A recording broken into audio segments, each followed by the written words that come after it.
이 영상은 뮤지컬 로키 호러 쇼 특집 영상입니다. 지금 보실 영상은 세 번째 편입니다. 안녕, 혜연입니다. 로크쇼 덕분에 온갖 화려한 옷들을 꺼내보고 있는 혜연입니다. 오늘은 영화 로키 호러 픽처쇼를 소개할 거예요. 영화 로키 호러 쇼와 스토리, 노래가 동일하기도 하고 영화만의 매력도 엄청납니다. 원작은 뮤지컬입니다. 이후에 감독 짐 샤먼, 주연 팀 커리로 영화화됐는데요. 지금 현재도 전 세계 어딘가에서 상영 중이라는 말이 있을 정도로 지금까지 오랜 인기를 끌고 있는 로키 호러 픽처쇼는 컬트 영화계의 1인자입니다. 컬트 영화라는 게 본래 영화 안에 있는 장르라기보다는 그걸 보고 나서 관객들이 따라하는 등의 새로운 문화를 만들어내는 걸 뜻합니다.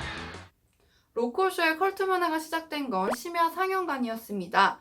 나오자마자 인기를 끌었던 뮤지컬과 달리 영화는 개봉하자마자 혹평을 받게 되는데요.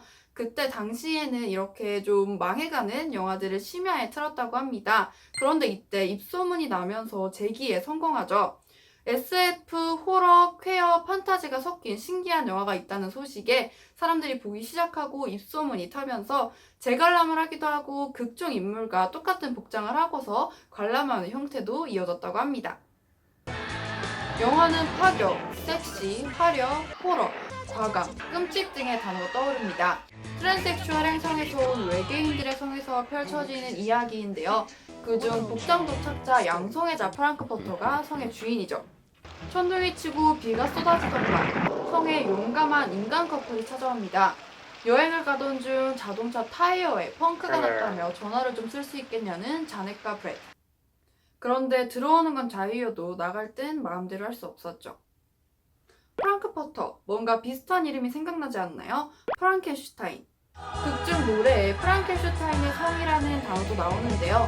메리 셸리의 소설 프랑켄슈타인의 생명창조를 모티브로 가져왔습니다.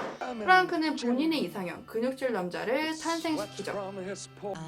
이외에도 오프닝 노래 사이언스 픽처에 나오는 인류 최후의 날 킹콩 등 모티브와 오브제들이 숨겨져 있습니다.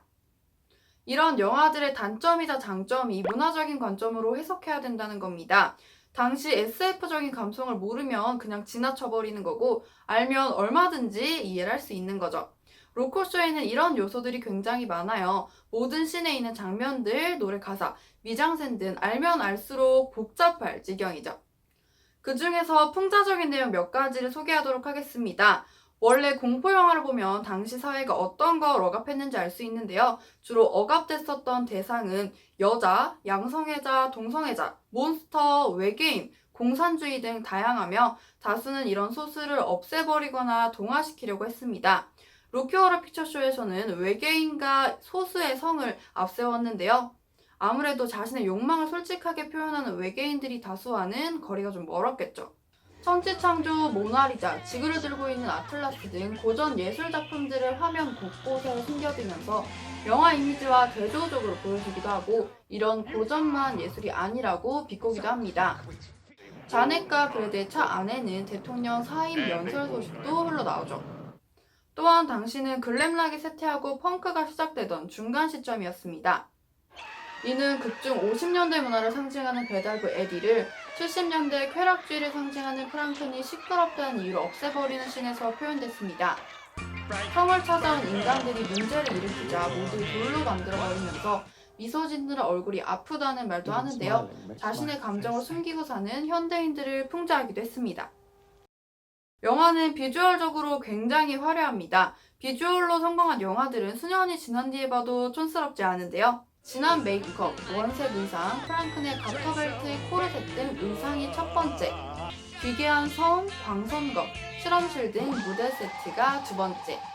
세 번째는 이 모든 걸 감각적으로 담아낸 카메라 워크입니다. 특히 클로즈업이 많이 나오는데요.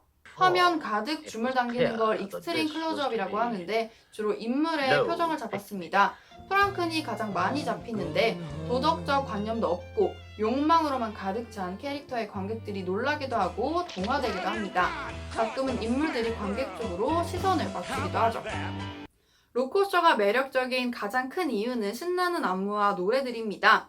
로코쇼의 전부를 할 수 있는 타임어프 댄스는 구경꾼들이 함께 힘겹게 추고 프랑큰이 첫 등장해서 망토를 벗는 장면은 묘한 희열이 느껴지죠. 메두사의 저주로 인간들을 돌로 만든 뒤 욕망을 일깨우는 플로어쇼는 영화로 넘어와서 더 생동감을 찾았습니다. 아무래도 이런 효과들은 무대보다는 영화에서 더 실감나겠죠. 그리고 뮤지컬의 극본, 작곡, 작사를 한 리차드 오브라이언이 영화에서는 리프라프 역을 맡아서 나옵니다.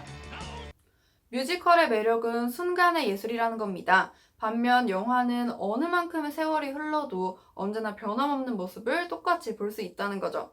아마 로코쇼가 영화로 만들어지지 않았다면 저는 70년대에 태어나지 않았기 때문에 팀 커리의 그런 활기찬 프랑큰의 모습을 절대 볼 수 없었을 거예요. 저의 첫 번째 프랑크퍼터가 팀 커리는 아니었지만 아마 오래도록 변함없이 기억될 모습은 팀 커리일 겁니다.